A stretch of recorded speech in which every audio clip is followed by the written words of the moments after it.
The film begins with a man named Boyd is walking through the town streets holding a bell in his hand. He keeps ringing the bell continuously, and as soon as people hear it, they understand that they must leave all their work and go inside their homes. Friends, that bell was not something ordinary. Rather, it was a sign of a very big danger. Inside the town, whatever people were doing, as soon as they heard Boyd's bell, they stopped everything and started heading toward their homes. Then we see a little girl who is swinging in a garden. At that moment, her mother says, "Come on, dear, come inside." To this, the girl says, "I want to play a little more." Boyd, who is standing behind, says, "Jenna, dear, listen to your mother." Hearing this, Jenna immediately goes to her mother. On the other side, we see a hospital scene. There too, the people have heard the bell. There, a boy named Kenny is playing chess with his crazy father. Actually, his father had a memory loss disease. Sometimes he did not even remember that Kenny was his own son. Just then, Christy comes there and says that it is time for him to go downstairs. Saying this, Christy, with the help of a nurse, takes Kenny's father to the basement, and she herself comes outside with Kenny. There, Kenny says to Christy, "Okay, then I'll go." Christy smiles and says, "Will you keep standing here smiling, or will you go?" Friends, Christy knew that Kenny loved her but was afraid to say it. Immediately after this, Kenny leaves from there, and we see Christy, who quickly comes inside the hospital and fixes a stone that was attached to the wall properly against the wall. Very frightened, she also goes down into the hospital basement. Outside, we see Boyd and Kenny looking at some people standing at a distance. Those people lived a little away from the town. Among them were Boyd's son Ellis and Ellis's wife Fatima. Kenny says, "Don't worry about them. They will be fine." Saying this, Kenny leaves from there. Then the scene cuts, and we see a bar scene where a man named Kevin is lying drunk after drinking alcohol. The bar owner says to Kevin, "Kevin, get up quickly and go home." But Kevin does not respond at all. Then the bar owner says, "Today your wife will definitely kill you." Saying this, he covers all the windows of the bar with cloth and places the same kind of stone on the wall as we saw Christy placing earlier. On the other side, we see Kevin's wife and his daughter, who are waiting only for Kevin. But Kevin's wife immediately tells her daughter to go upstairs and locks the house. She places the same kind of stone on the wall that we have seen before. But friends, what is the reason for this stone, and why is it placed on everyone's houses? We will find out later. After some time, we see Kevin's daughter Jenna, who is playing with dolls inside her room. Suddenly, she hears someone's voice outside her room. Jenna says, "Who is outside?" The voice replies, "Dear, I am your grandmother, and it is very cold outside. Let me come inside." Hearing this, Jenna immediately tries to open the window. From behind, her mother says, "Jenna, do not open the window under any circumstances." But then the woman standing outside says, "Jenna, if you don't do this, I will die outside in the cold." Hearing this, Jenna immediately opens the window. That was all it took. The woman immediately turns into a monster and brutally kills Jenna and her mother. The scene cuts. Now we see an RV scene, inside which a family is going on winter vacations. In that family, a man named Jim is traveling with his wife Tabitha, his elder daughter Julie, and his younger son Ethan, laughing and joking along the way. But on the road, they see a very big tree fallen across the road in front of them. Seeing this, they all get out of the RV. Jim says, "This tree is very big and very heavy, so we cannot move it forward or backward." They are thinking about what to do next when suddenly a large number of crows gather above them and start making a lot of noise. Seeing this, all four of them get a little scared. Tabitha immediately tells everyone to go back inside the van, and they do so. As soon as they come inside the van, Jim says, "I saw a shortcut behind that will take us straight to the highway. So without wasting time, we should take that shortcut." Friends, this was their first and last biggest mistake. Immediately after this, the scene cuts. Then we see the town scene again, where Kevin has finally returned home. But many people are gathered in front of his house. Seeing this, Kevin immediately understands that something terrible has happened here. Just then, Boyd comes out of Kevin's house and asks him, "Where were you all night?" Kevin replies, "I fell asleep inside the bar." Hearing this, Boyd slaps him and says, "Come with me upstairs. Look at the condition of your wife and your daughter. All this happened because of you. If you had not been drunk like an alcoholic at night, they would both be alive today." Kevin says, "I cannot look at their faces." Boyd says, "You will have to look, and not only that, we will also punish you." Boyd tells Kenny, Put him in the jail cell immediately." Saying this, Boyd comes downstairs. Then he meets the church priest. His name was Father Catry. Father asks, "Why have I been called here?" Boyd says, "Go upstairs and see for yourself." After this, the scene cuts. Now we see Jim and his family, who are traveling through that same shortcut and start passing through the town. As soon as they reach the middle of the town, they see that all the townspeople are gathered in a cemetery for a funeral. Yes, this was the same funeral where Kevin's wife and Kevin's daughter were being buried. Boyd and the others also see their RV, which tells them that these people will not survive either. Friends, why is that? We will find out now. Jim immediately gets out of his RV and starts going toward the people to tell them about his situation and ask for the highway. Meanwhile, the funeral ends and everyone starts leaving. Jim tries to talk to some people, but no one even pays attention to him. Then Boyd says, "Do you need any help?" Jim says, "Yes, actually, the road on the previous highway was blocked because a tree fell there. That's why we thought of taking a shortcut. But now we seem to have lost our way. Can you tell us the way to the highway?" Boyd replies, "Go straight from here without turning anywhere, and after 3 kilometers you will reach the highway." Hearing this, Jim thanks Boyd and starts to leave. Boyd says, "No problem, man, we can at least do this much for you." Friends, Boyd and Kenny knew that these people would never be able to leave this place, but still they do not stop Jim. Jim immediately gets into the car and starts leaving the town with his family. They drive for a long time, but they do not find the highway. Tabitha says, "I feel that the people from that town gave us the wrong direction." Jim replies, "No, I don't think so. Even if they did give us the wrong direction, we will go back the way we came and find another route." While they are talking, they suddenly realize that they have come back into the same town again. Tabitha says, "How is this possible? We didn't turn anywhere, and we didn't even take a U-turn, yet we came back to this town." They immediately stop near a girl named Sarah and ask her for directions, but Sarah does not answer them and keeps walking ahead. They are very surprised, but they know that the people of this town were strange even before, so without asking anyone else, they continue driving again. But Tabitha says, "Remember, if there is any turn, we will take it. I feel like this is some kind of maze, because we have come back into the town again." Jim says, "I have checked the entire road, but this road does not turn anywhere." Friends, they come back into the same town for the 3rd time, the same town they had already entered twice before. Seeing this, Jim finally parks his RV at one place. Then he gets an idea, why not go in the opposite direction this time? So he immediately takes a U-turn and starts leaving the town.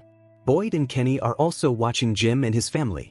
Boyd says, "Spread sharp nails on their path so that their tires get punctured and they are forced to stop here." On the other side, we see the RV scene, where Jim and Tabitha see a car coming from the front. As they slow down the RV to ask for help from that car, the car starts coming toward them at an even faster speed. To avoid it, as soon as Jim slightly turns the RV, he loses control and the RV crashes into the jungle. The car behind them also crashes into a tree. Now we see the RV scene, where Tabitha has become unconscious. A big rod has pierced into Ethan's leg, and Jim and Julie are badly injured. On the other side, we see the car scene, from which a man comes out who has drunk a lot of alcohol. He immediately walks toward the town and says that there has been a big accident behind. There, it is none other than Boyd and Kenny. Boyd tells Kenny, "Take him to the hospital immediately and treat him. I will go and see what happened behind." In the next scene, we see Kenny, who has now brought that man to the hospital to Christy. Christy tells her nurse, "Give him first aid quickly." Kenny says, "There are many other injured people there, so hurry up and come with me." On the other side, we see the car scene again, from which a drug addict named Jade comes out. He is so intoxicated that nothing feels real to him anymore. When Boyd approaches him, Boyd says, "Sir, are you okay?" Jade replies, "First tell me, are you even real?" From this, Boyd understands that he has taken drugs. So Boyd handcuffs Jade and leaves him there, saying that help will arrive soon. Leaving Jade there, Boyd moves toward the RV. He sees that the RV is in very bad condition. He calls out, and Jim replies, "Yes, we are inside, but you will have to break the windshield to come in." Boyd opens the RV door without breaking the windshield and enters the RV. He sees that Tabitha is lying completely unconscious. After seeing the entire situation, Boyd tells them that help is coming and that they just need to be patient. On the other side, we see Father Catry and Kenny, who have come to Boyd's son Ellis because they need help. They take Ellis with them and move toward the crashed RV. They quickly reach the accident site. Near the car, Christy tells Jade, "Please keep your eyes open now."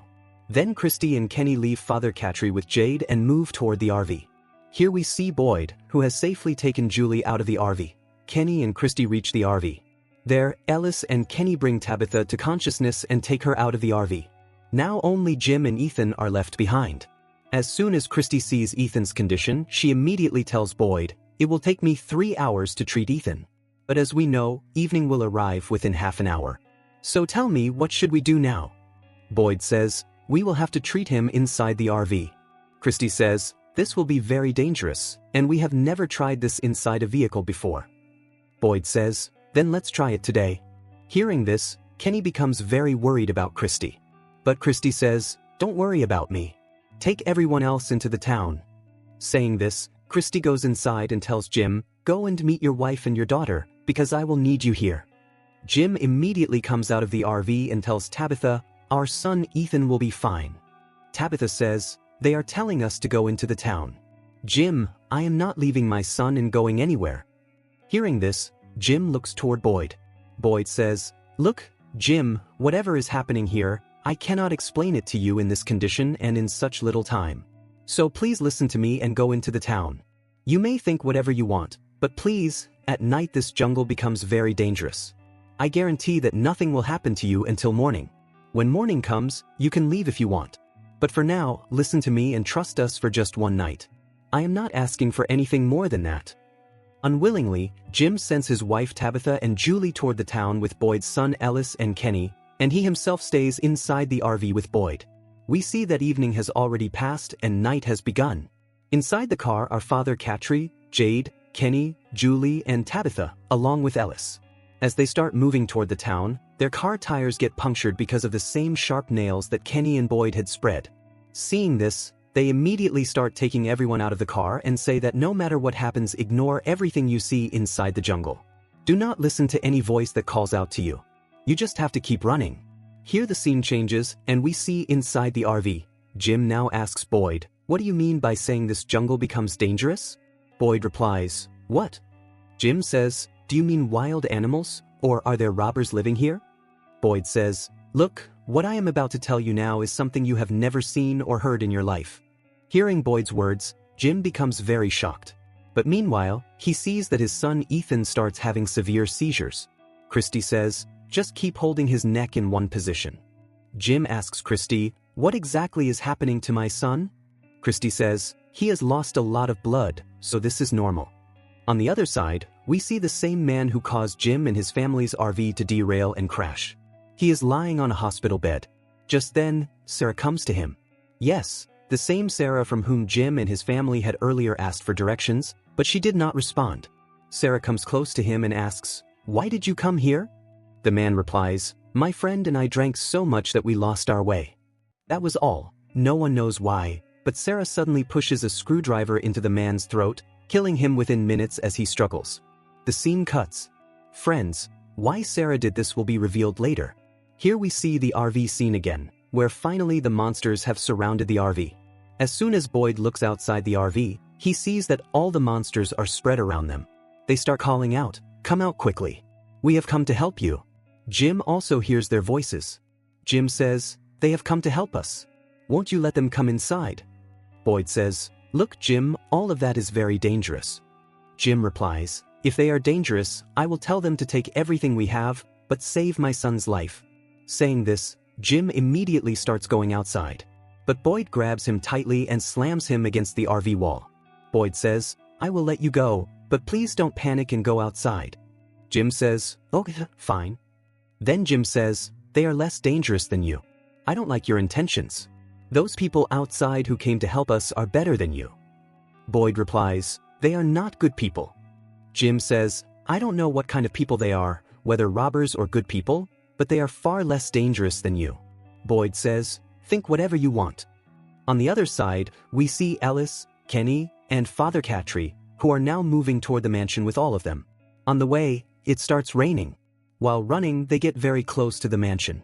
Suddenly, Jade slips, and his head hits a stone, making him unconscious. Kenny and Ellis immediately lift him and reach the mansion door. They start knocking on the door right away. But inside the mansion, a man does not allow anyone to open the door. He says, "Do not open the door. They must be monsters." Finally, the owner of the mansion, whose name is Donna, comes out, pushes that man back, and opens the door. Meanwhile, outside we see Julie, who sees her boyfriend. But he is actually a monster who has come in the form of her boyfriend. He says, "I have come to help you." Julie starts moving toward him. But then Kenny shoots at him and pulls Julie inside. Julie sees that the bullet has no effect on him. At that moment, all of them finally see the monsters with their own eyes. As soon as they enter the mansion, Donna orders that all of them be tied up because she does not know whether they are humans or monsters. Alice says, "We should not treat them like this." But Donna says, "This is the rule of our mansion." So unwillingly he ties them up. On the other side, we see the RV scene again, where Christy is now very close to removing the rod from Ethan's leg. But Jim asks Boyd, "Okay, now tell me everything truthfully." Boyd says, "As soon as it becomes 6 o'clock in the evening, all of us go inside our homes in the town and close all doors and windows. We place a special kind of stone on our doors and go to sleep, and somehow those stones protect us from those monsters." Now Jim finally starts believing Boyd a little. Because even in such heavy rain, Jim sees that the monsters are still outside, since an ordinary human cannot stand outside in such cold rain, yet these beings somehow come out of the jungle at night. On the other side, we see Sarah, who is now deeply regretting what she has done. She starts crying uncontrollably. But friends, what Sarah did to that man was nothing. What she is about to do next will be far more dangerous. After some time inside the mansion, we see that Donna frees Julie, Tabitha, and Jade because she is now sure that they are not monsters. Julie comes to Alice's room, where Alice tells her, "I am only worried about my father, and your father is also inside the RV. So pray that nothing happens to them." Julie says, "I have many questions in my mind." Alice replies, "Slowly, you will get answers to everything." Downstairs, Donna asks Tabitha, "What were you people doing in this town?" Tabitha says, "I don't know. We were going to the highway, but when the road was blocked and we took a shortcut, we got trapped here." Donna says, "Now don't worry. We will help you as much as we can." In the next scene, we see that inside the RV, Christy carefully removes the rod stuck in Ethan's leg, and Ethan regains consciousness. Ethan says to his father, "I am in a lot of pain." Jim says, "Just hold on a little longer, son. Then we will go back home." But in reality, friends, they were never going to leave this place. Boyd and Christy know this, but Jim and Ethan have no idea what danger they are trapped in. Now we see a hospital scene inside the town, where the nurse puts Kenny's father to sleep. As soon as she goes upstairs, she sees that the man whose wounds she had treated has been murdered. Seeing this, she becomes very scared and immediately starts going toward the basement, because Kenny's father was alone there. Her suspicion turns out to be correct, because at the basement door she sees two monsters, who look at her and give a very dangerous smile. The scene cuts. Then we see the van scene, where somehow that dangerous night passes, and as soon as morning comes, Kenny brings everyone into the town. But then he receives a huge shock, because the monsters have brutally killed Kenny's father during the night. Seeing this, Kenny completely breaks down and starts crying uncontrollably while hugging his father's dead body. Friends, Kenny's father was killed because of Sarah, and why Sarah did this will be revealed later. With this fear, this part of the series ends here. Comment part 2 if you want next part.